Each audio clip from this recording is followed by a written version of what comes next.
There is a difference between North and South Louisiana. Travel the smaller roads and you'll find you can't easily describe it. Travel some more and you'll realize that perhaps the different threads in this state's cultural tapestry are just different colors of the same yarn. The colors of North Louisiana are the rich auburn of earth and the weathered white of country churches. The colors of South Louisiana are 100 shades of swamp green and the tarnished gold of its trade and history. One common thread is pitch black, a ribbon of road that can take you from uptown to downtown, north to south for more than 400 miles. This is Highway 1, our main street.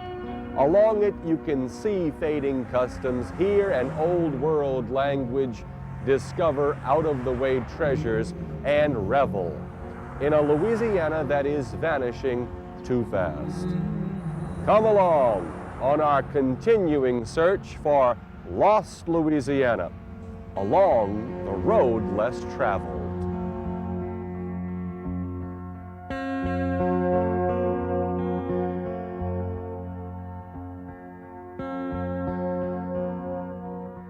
This leg of our journey begins where the explorer Iberville found a section of the Mississippi River cut off. In French, it's Pointe Coupee. New Roads is still cut off from the hurry of the outside world. The journey is all southerly now. This town of heavy traffic was named for Civil War Governor Henry Watkins Allen, Port Allen. From here you can see the full height of the area's most famous landmark. Though we've passed through the big towns, there is a cultural thread we'll follow across the river for a moment. Besides, it's where all the other tourists stop. What they may not notice is the sorry state of Huey Long's skyscraper capital.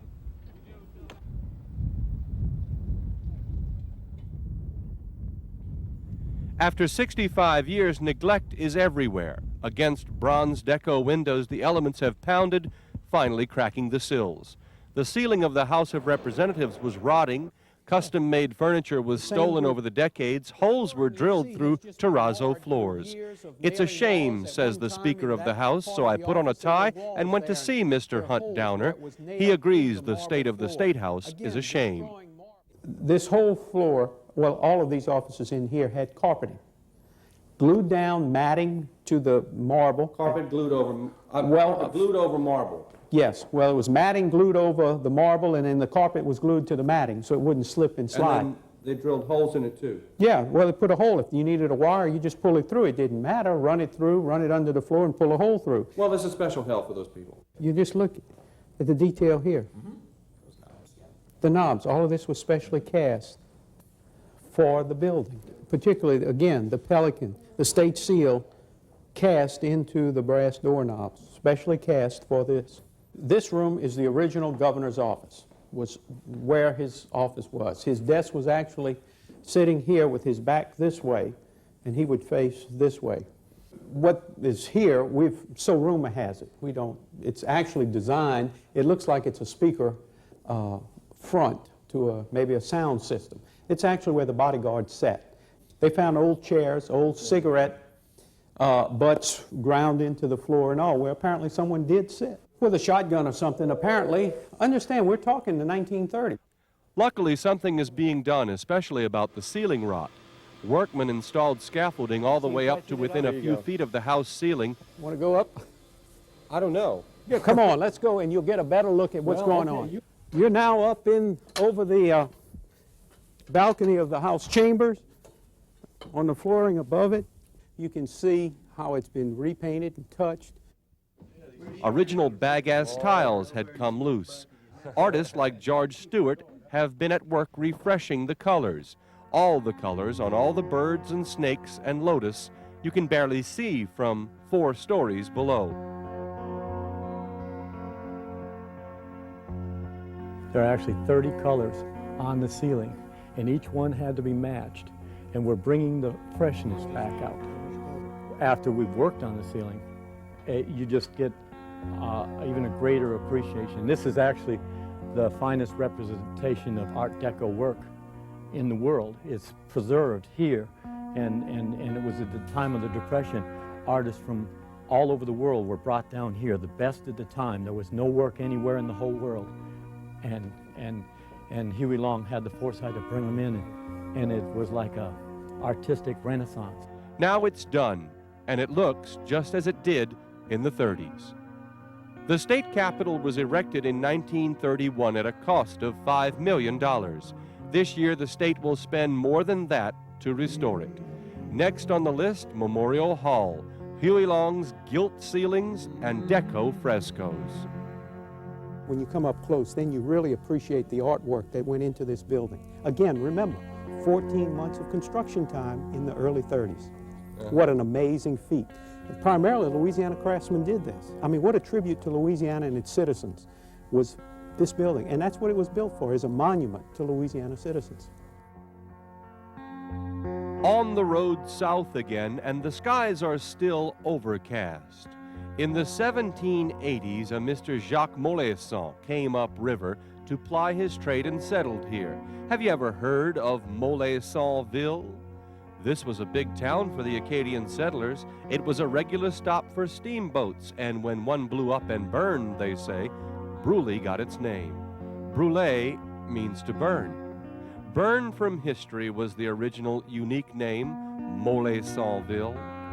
By the time the post office opened here in 1840, this oak was already old. The people of Brûlé have enjoyed its shade for much longer than anyone can remember. The Brûlé oak is more than 350 years old. You have to get off the highway to see it, but it's not far. It's been here for centuries, but that's no excuse not to visit it soon. In no time, you'll be back on the road to Plaquemine, a road trip in itself. Every corner offers a vista of lost Louisiana. Grand houses smile down on streets dappled by Spanish moss. When the river locks were opened to let barges through the center of town, this town came to a dead stop. You might wait for hours to cross the lift bridge if a flotilla of lumber wanted passage west on Bayou Plaquemine.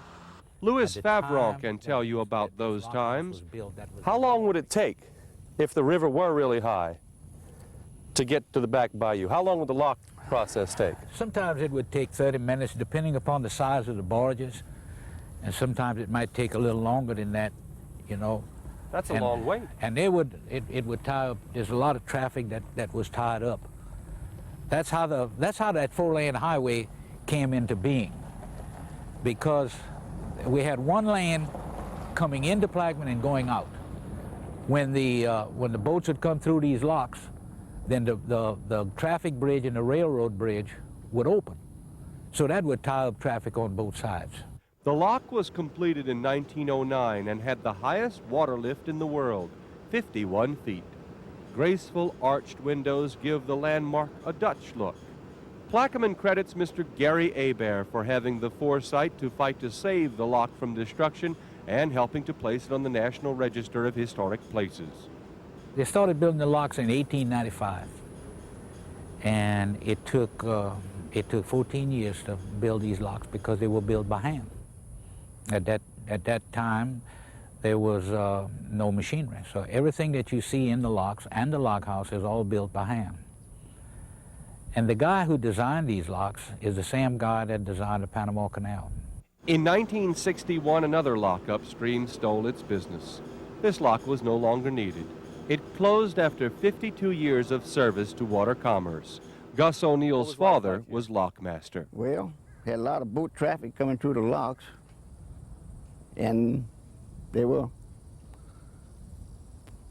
pulling logs through or towing them through, and had a lot of oil activity. Boats from the Standard Oil, which is now Exxon, used to come through here. If you wanted to get to the Mississippi or come off the Mississippi, you had to come through Plaquemine. Through these locks, through the Plaquemine Locks, that's right. It's a slow and humid day south of Plaquemine. It looks as if it always is. Here you'll find the images of lost Louisiana. The trip is laden with huge cane fields, but the pace of interesting scenery quickens as you near Bayou Lafourche. One of the saddest and at the same time grandest things we've seen on this trip is an old department store in Donaldsonville.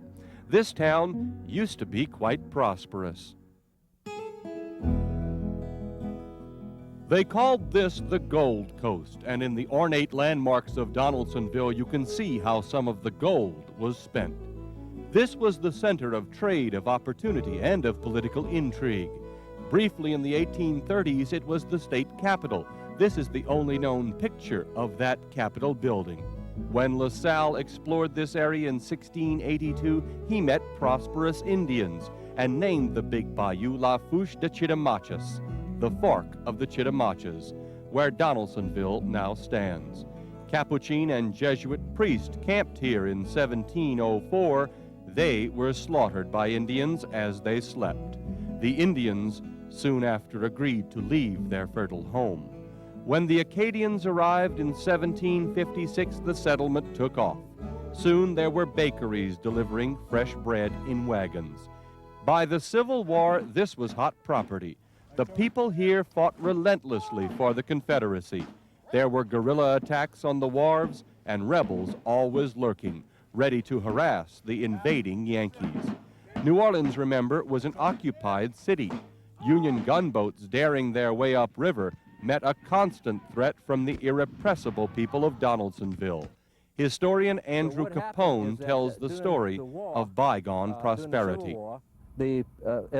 Once New Orleans had fallen and Baton Rouge had fallen, the supply boats, troop boats, and gunboats that were passing up and down the river were being shot at from the levees with cannon fire and rifle fire, and did quite a bit of damage to the Union troops. So Admiral Farragut warned the mayor of Donaldsonville to stop that, or he would have to destroy the city. And so, of course, they did not stop firing at the gunboats. And so August 5th, 1862, three gunboats lined out in this area, right out in front of us right here, and they proceeded to bombard the city of Donaldsonville. They bombarded, I think, for about 4 hours. Then the troops, under the direction of Admiral Farragut, the troops went in, they pilfered and took all of the silver and the gold and all of the fine things that the citizens of this parish had accumulated into the 1860s. We're going to see some of the damage, hopefully, that is still remaining from when Farragut had shelled this. You can still see the wounds of Yankee aggression in the older landmarks like this Catholic sanctuary. And so they came to the front right here, and they were met by a nun. And they had a statue of the Blessed Virgin like this, and they had a cannonball that had struck the hand. The cannonball stopped at that particular point. And the nun walked out. There was the troops with the torches in hand ready to come in and set this thing afire. And the nun stood her ground. Interestingly enough, this particular building was used by the partisan rangers as a lookout. And up on the top we can see that they have a lookout tower. And this is where the partisan rangers would see the boats coming in advance. They would signal to their cannon batteries that were in Donaldsonville, and this is where they were attacking the ships. Before the war, Donaldsonville boasted 50 stores, 2 banks, a theater, and hospital. After the war, they were gone. There are few antebellum landmarks in Donaldsonville. Rebel pride carried a heavy price. On a prominent corner of this grand old town stands a testament to bygone prosperity. For more than a century, the lemon store cast a stylish face into the winds of change.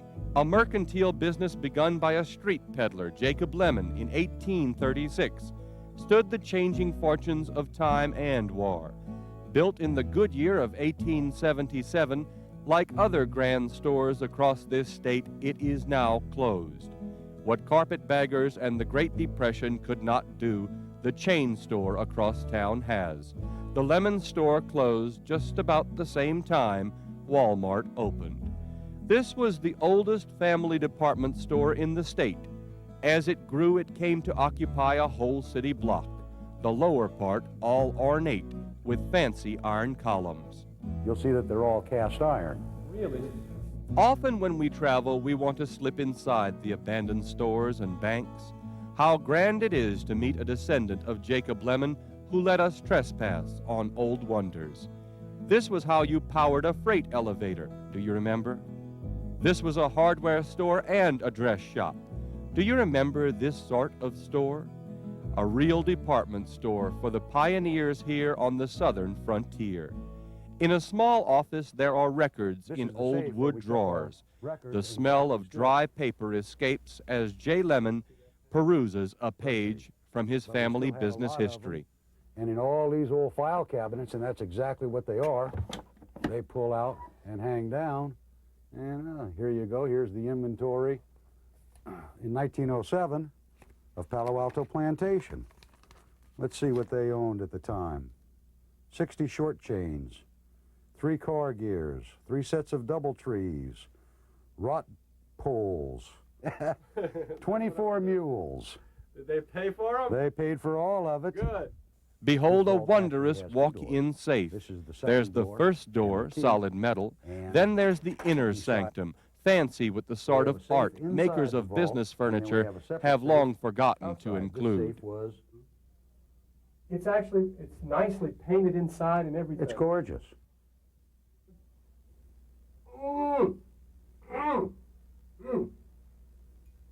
They knew how to make things in the 1850s, didn't they? Robbers used to roll the safes out and roll them away. You can't do it here. Our safe is embedded in the ground about 2 feet. You can't lift it up and move it out. Clever. There was a reason for everything. Behind the familiar upstairs parapet, etched into a windowsill, are dozens of faint signatures of clerks and patrons, pencil marks for posterity, graffiti for us, a time capsule. In the upper rooms of the Lemon store, there are still dry goods waiting for sale. Dozens of hand sickles from steel presses in Sheffield, England never sold because they were offered in the same year the mechanical harvester came out. And one of our longtime employees, Mr. Lawrence Falcon, had placed his annual order for 3 gross of them, and we still have all 3 gross of them, all made in Sheffield, England. And wonder of wonders on the top floor, a marvelous find. It just never sold. And as time went on and cars came out, no one wanted this icon hitched to a display horse of papier-mâché, craftsmanship in leather the likes we'll never see. In today's department stores, we get mannequins without heads. Back then, we got a horsican with bright eyes and fearsome sculpted power. What kind of ugly world would leave this buggy behind? From the nostalgic through the incredible, it's petrified wonder. Lots of folks complain that they just don't make things the way that they used to. I'm one of them. How about the age of this refrigerator, and how about noticing it's still running just fine? Now there is an effort in this old town to save this old husk. Donations and volunteers were gathered, and the ground floor has been made a museum. But the race with the elements is on to do something before the old roof gives way. And the rest of the building is going to eventually get into ruins. The floor is going to deteriorate, the walls are going to deteriorate. We just need to find some type of federal funding or a philanthropist to really help us along. We're coming along with the museum and have gotten a little parish money and some private donations, but just not nearly enough to do what needs to be done. What was once Louisiana's capital, what was once the star of the river's gold coast of cotton and sugarcane, may never again prosper as it once did. But in this dowager of a town, a passer through can have a peek at the splinters of Louisiana's Gilded Age.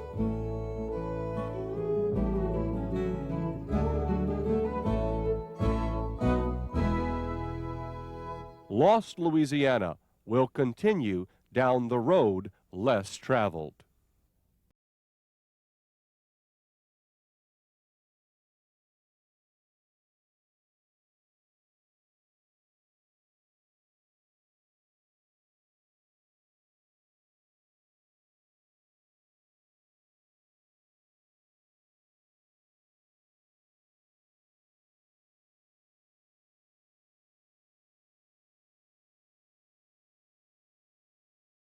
Skirts Bayou Lafourche because it must. Along the banks of this watery street, the sediments of 10,000 years provide a levee and a roadbed.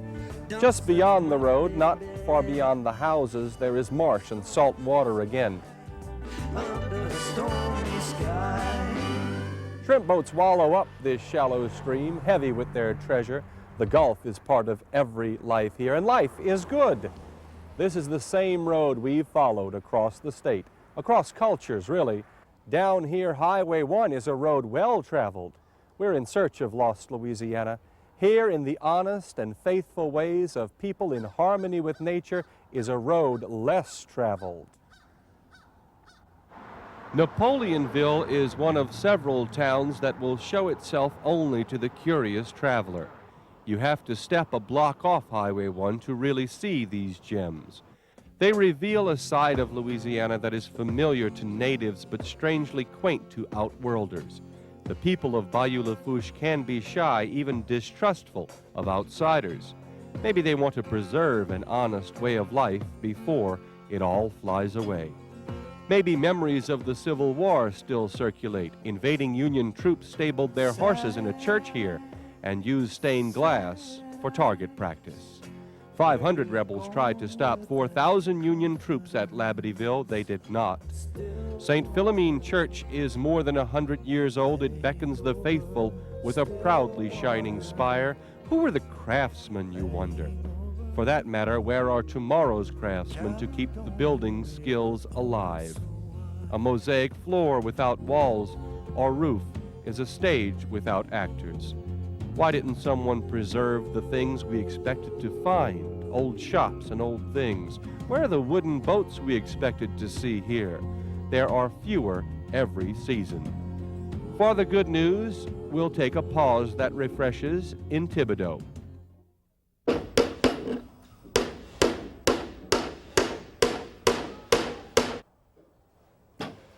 Well, if you look at it right now, you can go offshore and make a lot more money than working in a shop building a boat. And things are changing. The people want more of the fiberglass and the steel boats than the wooden boats. The wooden boat has life in it, whereas the steel boat, fiberglass, and aluminum doesn't. Kenny Hebert is a boat builder trying to keep the old boat building skills alive. Since the old Cajun boat builders didn't write anything down about building these boats, there's no written plans, no blueprints, no anything. Well, they couldn't write, and they were mostly uneducated, and like the old saying goes, the old dumb Cajun, but they were far from dumb. They all had master's degrees in common sense, and they built all these beautiful boats with no plans and no blueprints, which is a remarkable feat in itself, and that's what we're trying to pass on to these people over here, is how to build these boats in the same way that the old Cajuns built them. No plans, no blueprints, you just basically just do it. In a large shed at Nicholls State University, he passes on what he's learned from old master builders. Tom Butler runs the Handmade Boat Center. We're doing that. If you notice here, we have a boat builder, we have older fellas, and we have a young about 13-year-old. And they've all built the boat. So we're preserving that culture and the heritage of wooden boats. The Cajuns worked without blueprints, without modern tools. They are still around in more than old pictures. Their skills are being passed on here to youngsters like Tyler Hebert, who built his own pirogue with the skills he learned here. 12 foot, and I painted it green and tried out in Bayou Lafourche. And when I got in it, when I started paddling, it took off. I didn't know it'd go that fast. And it's not that heavy, it's 3/4 inch. And that's all. And it works. And you really don't need a plan or a blueprint to do that. You just have to get a little knowledge of what the wood can do and what it can't do. Who'd you learn from? I learned from Raymond Sedetol from Pierreport and Alex Giroir from Pierreport and Rodney Cherami from LaRose and Galliana down the bottom. It's saltwater Cajun. These skills are not yet forgotten. For the sentimentalist along the route, we are grateful. You'll see men waiting for work by the side of the cane roads. You'll see a man at work on peculiar art, too.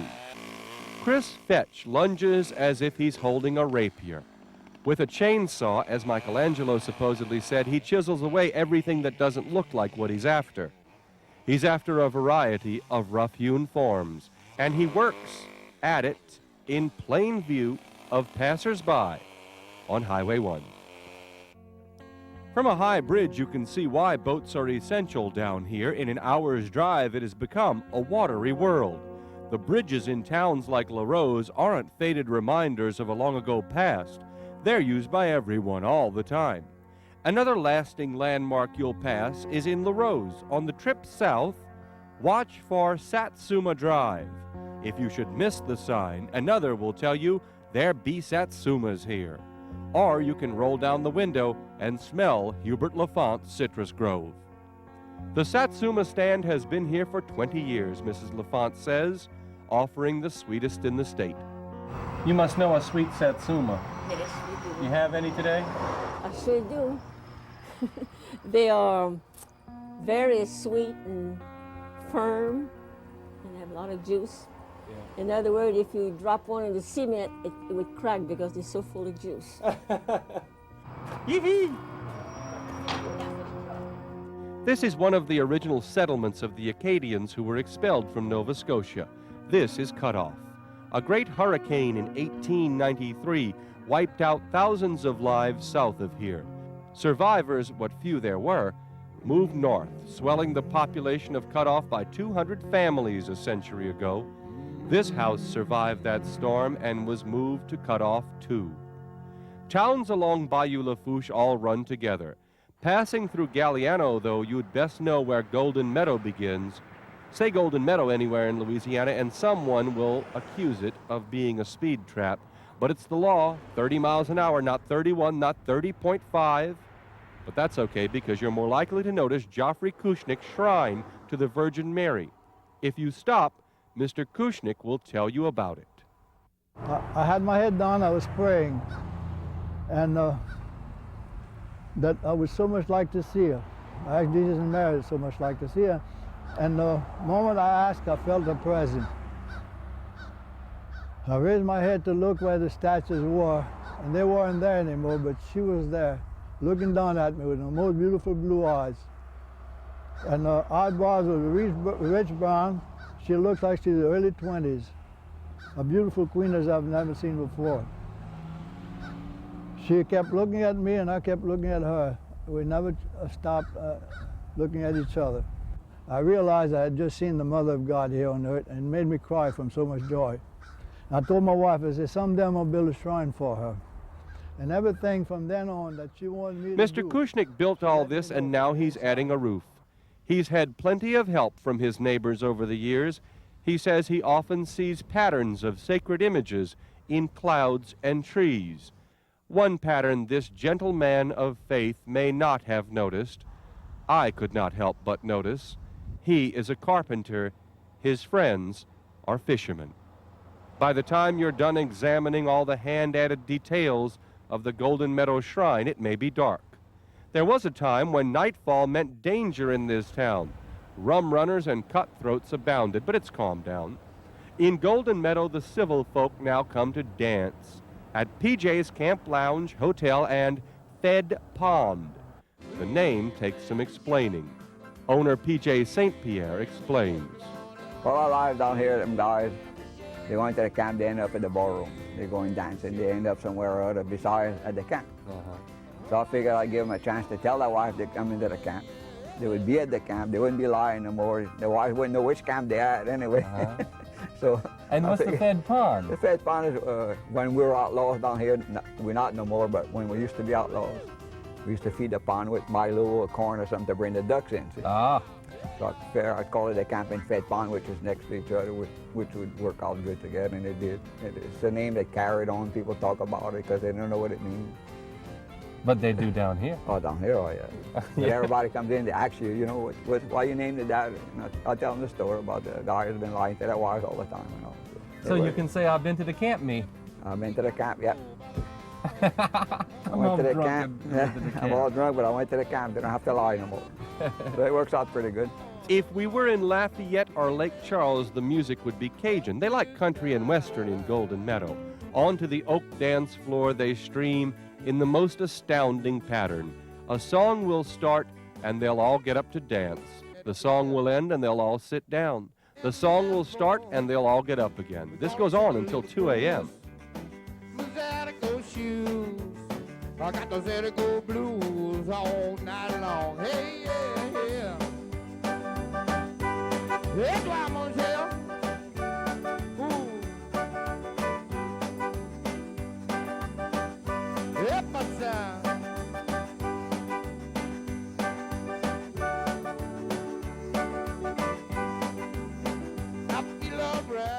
we from cut off about 15 miles further down the bayou, and we come here every Saturday just to have fun. And we really enjoy dancing. Well, it's one of the nicest places to come to dance. We enjoy the band, we enjoy the floor. We enjoy being here on a Saturday night. It's a nice time out with your friends. Enjoy being with the people. It's a nice place. They love to dance. There's not a person that comes in here that doesn't love to dance. There's a bunch of some ladies come in here and they need dancing partners. They want me to put a sign in, my advertisement on the TV. They said, put a sign, ladies need dancing partners Saturday night. And I was going to do it. And I told them I was going to do it, but I didn't do it yet.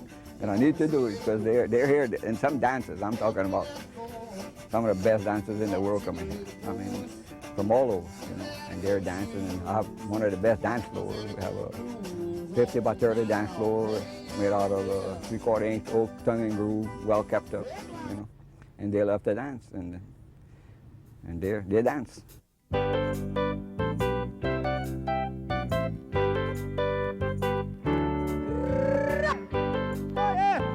Oh, let's cha-cha, y'all. Come on, let's dance. Hey, where do we go? Days when the rains came down in the hollow, playing a new game,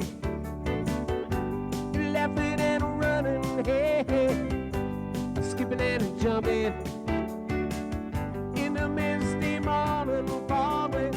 Oh, our hearts are thumping you. Finally, we're at the end of the world, Grand Isle. This is the only inhabited barrier island on the Gulf Coast. In the 1800s, wealthy New Orleanians came here to escape yellow fever. This was a resort with several large and gilded hotels. Then there was that hurricane in 1893. Today, what might once have been called camps line the last mile of our Highway 1 drive. They all have names: Dr. D's View Box, the Gray Mist 2, you wonder what happened to the Gray Mist 1. Some names boast their owners' hobbies, the Six Pack, Double or Nothing. Some names come easy, the Sandcastle, Riptide, all the nautical themes are evoked. Mr. King lives right next door to Miss Pett. Many speak of alumni affiliations. My favorite, for simplicity, is the Lazy Pelican. The first settlers put down roots here in 1781 under Spanish rule. In the cemetery, you'll find French on the gravestones. Somewhere in here, they say, there are pirates buried. But then how can you spot a pirate grave? No Jolly Rogers here. The pirates are here as long as souvenir shops capitalize on their legendary reputation for exaggeration. Still, Jean Lafitte and his band of not-so-merry men did hide here and may have hidden some loot. I bet you didn't realize there were tree-shaded lanes on Grand Isle. It's not just beaches and sand. In fact, I know some folks who live right here. The Viziers live on Santini Lane, which is one of the streets in the middle of the island, one of these tree-laden streets. But they often comb the beach for bottles. Miss Vizier! Hey! How you doing? I'm fine. We came to see the bottles. Come on in. Norma Vizier is happy to show off a collection of treasures. Curtis Vizier has been combing the marshes of Grand Isle since 1978. He has amassed a wall-to-wall museum that can tell the island history in bottles. Got some shell in it. 1906. These are the spark plugs. all different kinds. Some of them still has like AC on them. AC Delco, sure. And one of them in there has Champions. Oh, And yeah. these are the doorknobs, old doorknobs. That's a ceramic one right there. The ceramics, we have, you know, brown one like that and white ones. Now we even have brown spark plugs. Then we have these little doll, and you'll notice that all of them has like the same hairstyle. And in those days, you'd pin them right here, and it was made out of cloth. And then they had the little hands sticking out. How old do you think that is? I really don't know, but I know they have Germany right in the back. I really don't know how old they could be. And then we have, you notice the smaller ones, but all the same hairstyle, and the face are almost identical. And we have this one here. This one, it's broken. And then we have... That is a nice one. And then we have this one, like has her hand on her heart, like patriotic or something, you know. And then we have this one that still has the blue eyes on it. Oh, look at that. And the collar, she's so beautiful. She's still got some color to her Yes, hair, it looks like. and even her lips are still a little red. Yeah. Miss Norma says every item Mr. Curtis has found has a story to tell. You'll never know who used it, but you can always learn something about a faraway time. Now this was found at the hotel, at the Krantz. The Krantz was the big resort hotel, Yes, it was over there. And the hurricane took it down. Or later. I don't remember exactly. I don't remember This too was from the Krantz. I don't remember. Digging up some of these things is like digging up the Titanic, huh? Yes. Yeah. He loves to dig up things. All kinds of clues. Yes, and you wonder, you know. You wonder what rich person was eating on this. Yes. But because you see, at that Krantz Hotel, they had a trolley. Yeah. Because it was so far to go to the beach. And they used to have a trolley driven by horses. And they used to bring the people in the afternoon to go take their baths, you know, go to the beach and bathe. Mr. Curtis has found hundreds of Civil War era bottles, probably beer bottles, and probably from a dump behind one of the bars in one of the grand hotels. The resorts are washed away, but icons are buried deep in the sand.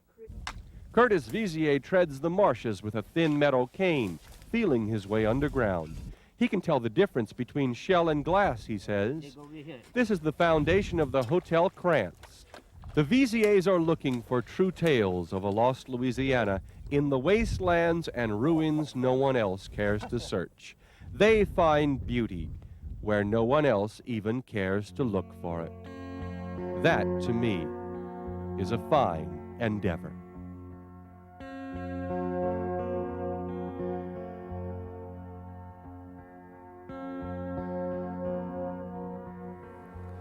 And so it ends our journey down this road less traveled. It must end because the next town down south is Havana. But what have we seen? Well, maybe not enough. There are still places in this state where we celebrate the past, but these days must worry about the future. How much longer will the old ways last? You know, this very island is sliding into the Gulf. The waves will someday wash it all away.